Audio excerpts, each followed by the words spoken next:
Hai Besti, kembali lagi di channel Serba-Serbi Ceria, channel yang berisi tentang konten mewarnai pasir. Di video kali ini aku akan membahas tentang peristiwa lubang buaya. Untuk teman-teman yang baru menemukan channel aku, mohon dukungannya dengan cara like, komen, dan subscribe. Lalu nyalakan lonceng notifikasinya supaya kalian gak ketinggalan video terbaru dari aku. Peristiwa G30 SPKI, kalian semua pasti sudah tahu kan sejarah tragedi ini? Atau bahkan ada dari teman atau keluarga kalian yang menjadi saksi ataupun korban dari sejarah kelam ini? Banyak sekali pendapat dan versi dari 30 SPKI. Nah, video kali ini aku akan membahas Bapak Sukitman, seorang pemuda yang berhasil selamat karena tertidur di bawah truk dan sekaligus menjadi saksi tragedi lubang buaya. Oke Besti, yuk simak videonya sampai selesai ya. Dini hari, tepatnya jam 3 subuh di hari pertama bulan Oktober 1965, Jakarta dan penduduknya kala itu masih terlelap tidur. Namun pada saat itu Sukitman mendapat jatah jaga malam. Pada saat itu ia berpangkat sebagai agen polisi 2. Ia berjaga bersama temannya yaitu Sutarso yang berpangkat sama dengan dirinya. Polisi di waktu itu masih patroli dengan sepeda, bahkan ada yang berjalan kaki. Di tengah sunyinya malam, tiba-tiba terdengar bunyi tembakan yang tak jauh dari posnya. Rasa tanggung jawab membuat Sukitman bergegas mengendarai sepedanya. Dengan melawan arah, dia terus mencari suara tembakan itu. Sementara rekannya waktu itu tetap menjalankan tugasnya di pos. Tanpa komando, mereka membagi tugas masing-masing. Sukitman mengayuh sepedanya dengan cepat. Dengan pikiran yang tak karuan, entah apa yang terjadi di sana, Sukitman terus mengayuh sepedanya. Ketika ia sampai, ternyata suara tembakan itu berasal dari rumah Jenderal Panjaitan. Di situ sudah banyak pasukan bergerombol. Karena Sukitman merasa sama-sama pasukan, ia tetap maju dengan diselimuti rasa penasaran. Belum tahu apa yang terjadi, tiba-tiba dia dikagetkan dengan suara teriakan tentara dengan seragam loreng dengan baret berwarna merah. Tentara itu dimintai untuk melemparkan senjata dan angkat tangan. Sukitman yang waktu itu masih berusia 22 tahun langsung kaget dan lemas. Dalam remang-remang cahaya, terlihat laras panjang mengarah ke dirinya. Ia melakukan apa yang diperintahkan. Sukitman lalu diseret dan dilempar ke dalam truk dengan keadaan tangan terikat dan mata tertutup. Dalam perkiraannya, Sukitman ditempatkan di samping sopir. Dengan mengandalkan daya ingatnya, dia berusaha mencari tahu kemana arah truk itu membawa dirinya. Namun, setelah jauh, dia mulai kehilangan konsentrasi orientasinya. Dan yang bisa dilakukan hanyalah berdoa. Kalian merinding gak sih Besti? Keadaan waktu itu benar-benar sangat genting. Entah di mana, akhirnya truk itu berhenti. Sukitman kemudian diturunkan dan tutup matanya dibuka. Silauan cahaya langsung menusuk mata. Dia masih belum tahu di mana ia berada. Nah, pada waktu itu Sukitman mendengarkan bisikan dari salah satu pasukan yang mengatakan kepada temannya bahwa semuanya sudah dia matikan. Tak selang beberapa lama, seorang tentara menghampirinya. Setelah tentara itu tahu kalau tawanan mereka adalah seorang polisi, tentara itu kemudian menyeret Sukitman ke dalam tenda. Ia kemudian melaporkan kepada atasannya. Di dalam tenda, Sukitman melihat ada beberapa orang terikat dengan bermandikan darah. Selanjutnya, Sukitman dipindah lagi. Dia ditempatkan di depan rumah.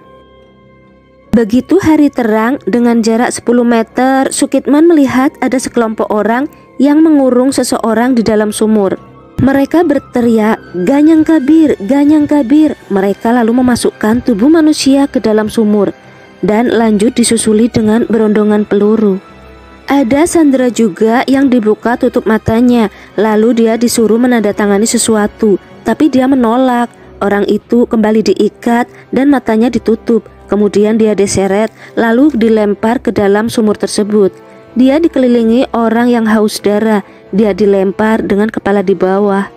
Nah, sebagian orang-orang tersebut yaitu orang-orang yang haus darah mengangkuti sampah lalu dimasukkan ke dalam sumur dengan tujuan supaya perbuatan mereka tidak diketahui banyak pihak. Setelah itu, lalu di atas sumur itu ditanam beberapa pohon pisang.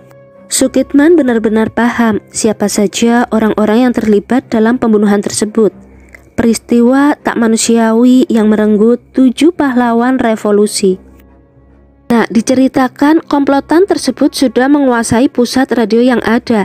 Sekitar 1 jam kemudian tersiar kabar siapa yang mendukung G30S akan dinaikkan pangkatnya. Komplotan itu lantas salam-salaman sambil tertawa lepas. Untungnya mereka menganggap Sukitman itu rekan senasib. Jumat sore mereka mengajak Sukitman ke Halim bersama iring-iringan pasukan. Sesampainya di lapangan, para pasukan diturunkan, sedangkan Sukitman tetap bersama Letkol Dul Arif. Pada malam harinya, entah mengapa, pasukan yang sedang mengawasi tawanannya justru mengajak Sukitman mengambil nasi. Ketika di jalan, Sukitman bertanya, mau kemana kita? Ternyata mereka menuju lubang buaya di mana para jenderal dibunuh. Di situ Sukitman sadar bahwa teriakan ganyang kabir itu ditujukan untuk para jenderal yang dibunuh G30 SPKI. Singkat cerita, keesokan harinya kepala Sukitman sakit, badannya letih, kemudian dia berbaring di bawah truk. Walau sempat beberapa kali mendengar tembakan, tapi ia tetap saja tertidur pulas. Sampai ketika ia terbangun di sore harinya, ia mendapati dirinya sendirian di lokasi kejadian. Tak ada lagi pasukan di lokasi tersebut. Dengan segera, ia melarikan diri dan melapor ke markas resimen para komando angkatan darat. Di sana, ia dipertemukan dengan Kolonel Sarwo Ediwibowo. Sukitman diminta membuat dena tempat pembuangan mayat para jenderal untuk dijadikan petunjuk tempat penggerebekan yang akan segera dia rencanakan. Namun, saat menjadi pemandu, Sukitman nyaris tak bisa mengenali lubang yang mana yang dimaksud, lantaran pada saat itu sudah tertimbun sampah dan ditumbuhi rerumputan serta pohon pisang. Namun, setelah diingat-ingat dan dicari-cari lagi, lubang tersebut bisa diketemukan. Sukitman sangat berperan penting di tragedi G30 SPKI. Dia bisa menjadi penuntun hingga ditemukannya para jenderal yang sudah mati di lubang sumur. Hal tersebut membuat namanya mencuat. Sukitman kemudian menerima penghargaan berupa kenaikan pangkat. Sukitman, kelahiran Pelabuhan Ratu ini setidaknya mendapat penghormatan di hari terakhirnya. Beliau wafat di usianya yang ke-64 di Rumah Sakit Bakti Yuda di Depok tahun 2007. Itulah kisah Sukitman yang berhasil lolos dari maut ketika peristiwa berdarah di lubang buaya. Semoga korban dari kejadian ini mendapatkan tempat di sisi Tuhan Yang Maha Esa. Sebelum mengakhiri video, serba-serbi jari mohon maaf jika ada penyampaian yang keliru. Oke Besti, terima kasih atas dukungannya ya.